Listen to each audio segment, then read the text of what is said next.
Are you tired of guilting yourself into doing work, giving up when you don't see progress, then repeating the cycle all over again? Do you want to avoid your responsibilities, negative thoughts, and emotions? Are you sick of the constant media headlines that show you why you'll never be able to afford a house, your job is always at risk, and the planet is on fire? Then join the Escapism Economy. For just 3 easy payments of your self-awareness, emotional regulation, and overall fulfillment, you can have access to all of the resources that let you escape your problems instead of actually dealing with them. Doomscrolling, virtual e-girls, video games, explicit websites, long periods spent in isolation drowning out your internal dialogue through overstimulation.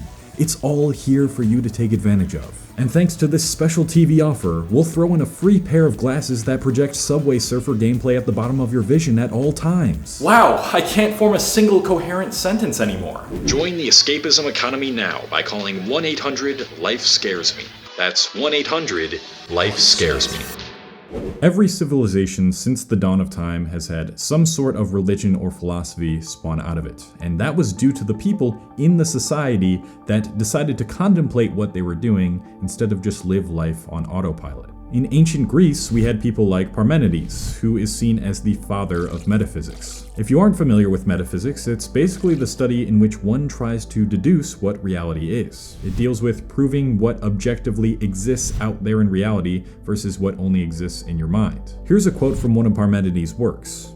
"Nor is it divisible, since it is all alike, and not at all more in any way, which would keep it from holding together, or at all less, but it is all full of what is." Don't worry, I agree with you. That shit makes no sense. At least it doesn't make sense without more context from that piece of work. You could argue that this is the ancient Greek equivalency to brain rot, in that trying to understand the universe through piecing together incoherent sentences like Parmenides did here is the same as a level 1000 brain rot piece of content on TikTok. Phantom taxi, I just pull. She called me Drake 'cause I got a pull. I risk up the impossible. TikTok quiz, party time, get your cat, at your prime. But I don't think the two are comparable at all. What the Greeks were dealing with was long periods of time alone spent in introspection, studying the real world around them and asking difficult but stimulating questions. Now, before we can even consider contemplating deep thought, we can shut off our brain completely and not do the difficult work of trying to find the answer ourselves, and instead turn to the answers in the media. A study conducted in 2015 showed that there was a direct association between smartphone use and analytical thinking, otherwise known as the types of thinking that Greeks were using when they were creating their philosophies. Smartphones now act as an extension of our minds, and while it's always been true that the human brain is designed to use as little problem-solving and analytical skills when possible, we now have the ability to do that at an unnatural amount for just about anything. Instead of using deep problem-solving skills to understand yourself and the world around you, you can now find the answer immediately without having to use any brain power. And this coincides with the researchers' findings that show a link between increased smartphone usage and lower analytic thinking. Now, of course, having more answers is doing more good than harm in some areas. I can figure out how to perform CPR, how to unclog a drain, or change my tire, even if my dad left for milk and never returned. In dire situations when I don't have the capacity to think analytically, having a smartphone and having access to all those answers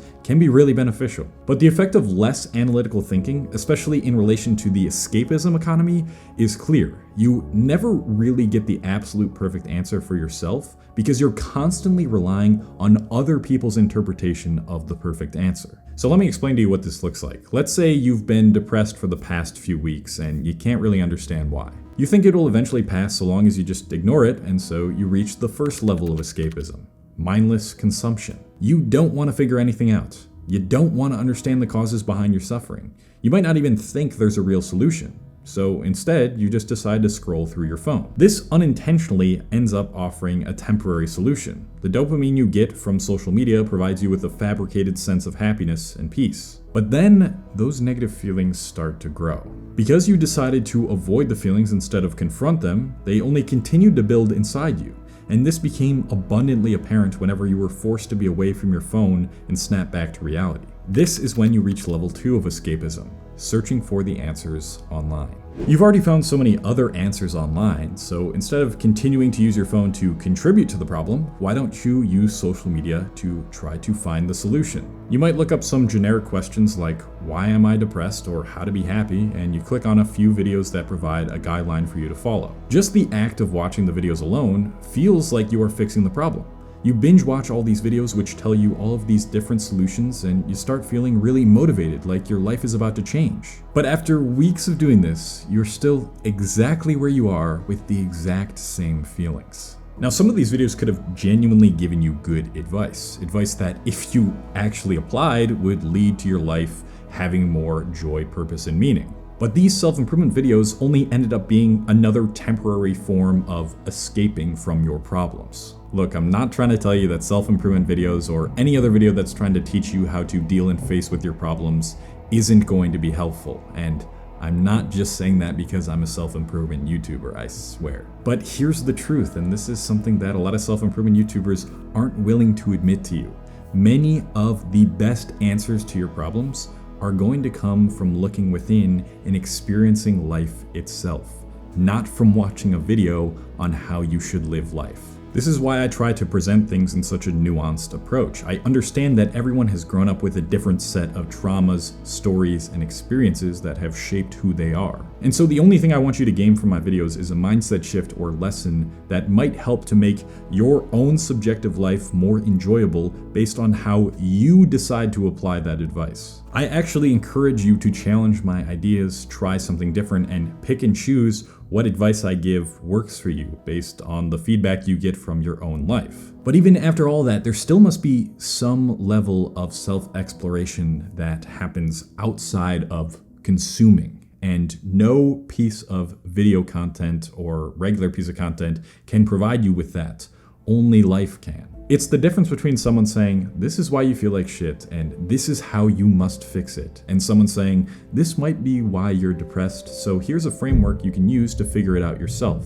And one resource or tool that I think is really useful when it comes to giving you frameworks and feedback that lets you figure things out yourselves is therapy, and specifically therapy on the sponsor of today's video, BetterHelp. So I've gone to therapy several times in the past when I was a kid, and most recently was a couple of years ago when I was dealing with one of the worst psychological times in my life. And going to that therapist, talking to them, and literally just letting out my problems and having someone else listen to those problems without judgment was one of the most helpful things that I needed at that time. And through that, I got through what was probably the worst mental period of my early 20s, or even my entire life. I was just having physical problems too, and therapy really helped me deal with and work through all that. So what BetterHelp does is it connects you with a licensed therapist who is trained to give you unbiased, helpful advice. First, you go to their site and you can use my link, betterhelp.com/Cole. You answer a few questions and then BetterHelp will match you to a professional who has years of experience helping people with struggles just like yours. You can do it all from your phone or computer via phone call, video chat, or messaging, however you feel is the most comfortable. It's definitely the easiest way to start talking to a therapist. You'll be matched with a therapist usually within 48 hours, so you can get started fast. And probably my favorite thing about BetterHelp is the fact that you can change your therapist at any time for free. So if you find that you're not vibing with your therapist, they aren't helping you the way that you feel like you need to be helped, then you can change them and find someone that better fits your needs. So you can let BetterHelp connect you to a therapist who will support you using my link, betterhelp.com/Cole, which is the first link in the description, or you can choose my channel name, Cole Hastings, during the sign-up process, and you can enjoy a special discount on your first month. So it's been proven that even just the presence of your phone, having that device around you that lets you escape from reality, reduces your cognitive capability. But I think there's another unintended consequence to only trying to find the answers from outside of you that no one is really talking about. And that is that the more you rely on other people to give you the answers immediately, the less you start trusting yourself. You start second-guessing your decisions because someone else can probably make those decisions better than you. You start wondering whether your interests are really the right interests to have because everyone else online is telling you that these other interests are better. Your own judgment becomes untrustworthy, and the general judgment of the masses becomes the most trustworthy judgment. As a result, anytime you have your own unique thoughts or feelings about something, you second guess it, and you become a person that you can never rely on. This creates a vicious cycle of not trusting yourself, which leads to having lower confidence, which leads you to look for more answers on building confidence from other people, which then makes you even less trustworthy of your own answers about confidence, and the cycle repeats indefinitely. The more you seek answers from other people's solutions, the less you trust yourself. The best solutions aren't the ones that give you direct answers. The best solutions are the ones that teach you better ways to find your own answers. And that is always the goal with my videos, and those are the best type of mentors, the ones that get you to ask the questions that you have to find the answers to yourself. There's always this little voice in the back of your head talking to you, telling you that you could be doing more or that there's something that you really need to address. And in that moment, you're left with a choice. Do I process this voice and see where it comes from and try to understand my emotions? Or do I try to escape and let it remain a mystery until it catastrophically destroys my life? This is the next massive problem I see with the escapism economy. More and more people are starting to become incompetent in terms of emotional awareness and regulation. They are becoming emotionally numb. A study showed that teens who spend 5 or more hours a day on their devices were 71% more likely to have one risk factor related to unaliving themselves. 71%. Now, there's obvious reasons for this that I've gone over before. For one, algorithms on social media are built to push the content that gets the most engagement, and what usually gets the most engagement is the most polarizing, negative content that causes controversy. We were not built to take in so much negativity happening all around the world at once. Then we have the looming sense of being behind in life and not doing enough with our lives because people are only posting their highlights, which usually showcase them in their happiest moments doing wealthy, extravagant things. And that makes FOMO become omnipresent. But what I believe is a large portion of the reason that 71% statistic exists is because of the lack of emotional processing that goes on when you decide to shut your brain off and stimulate yourself during any bout of free time that you have during the day. Think about it. You're still scrolling through Reels or TikTok when you wipe your ass on the toilet. You do work for 5 minutes, then pick up your phone and scroll for 30. You take a walk, but you need to listen to a podcast while doing so. You can't eat without watching YouTube.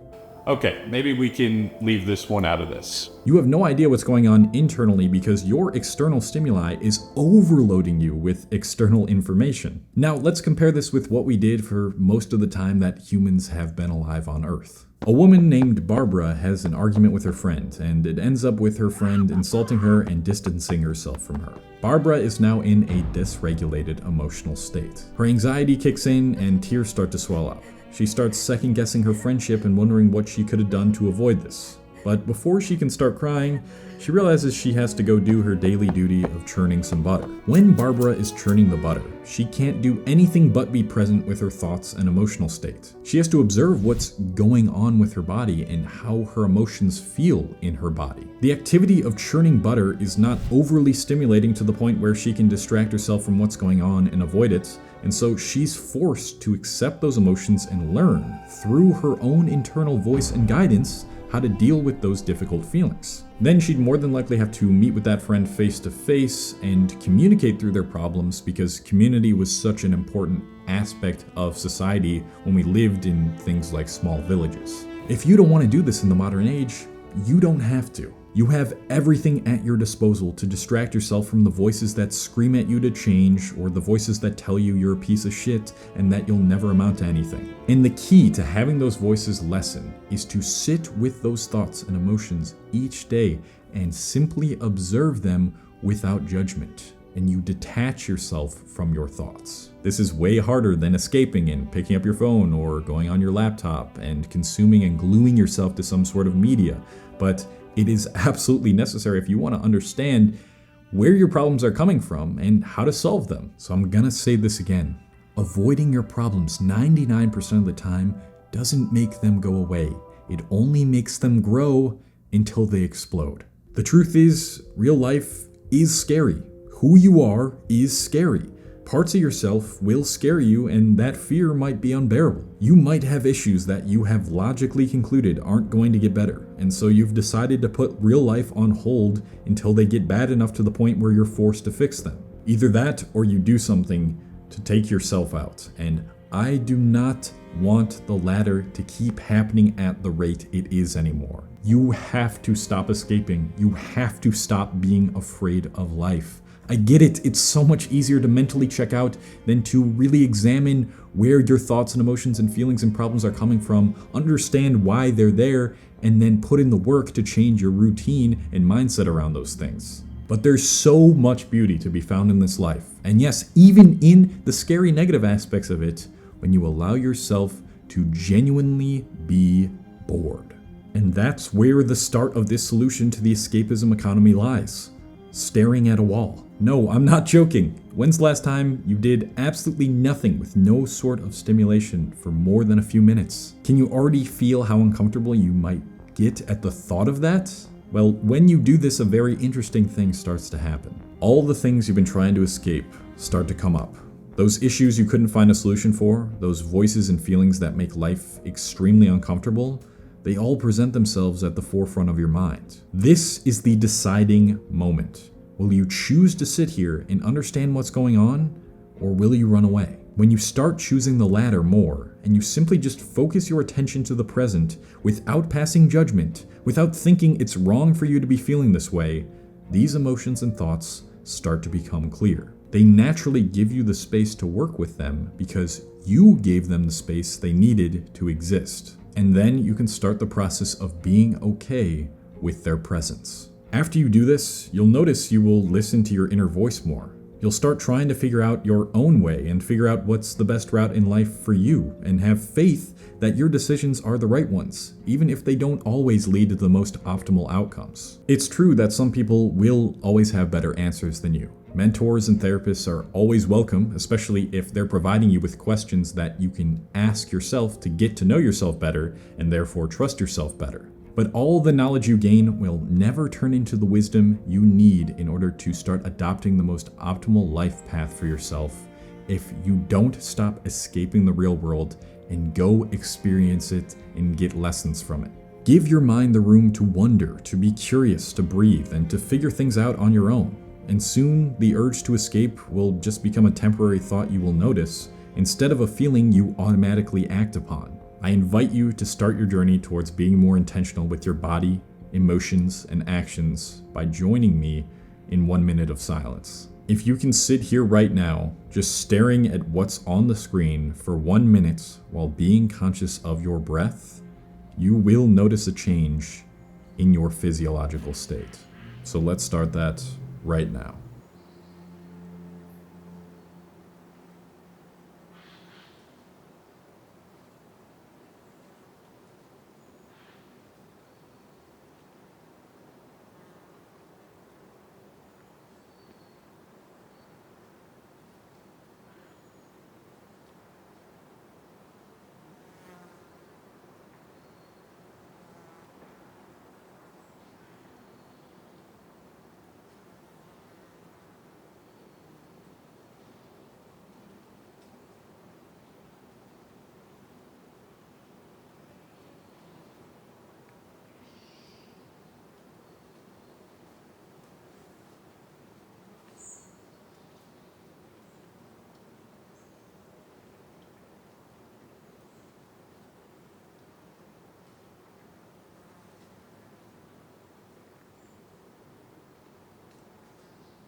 Thank you very much for watching till the end. I hope that little mini 1 minute meditation helped you. And if you are looking for a community that exchanges ideas, that tries to figure things out and take a nuanced approach to self-improvement, then check out my free community, which is linked in the description below. You might find a lot of people that you really enjoy speaking to there. Okay, that's it. I hope this video inspired you to be more intentional with your day and the rest of your life and stop escaping. Love you guys. Peace.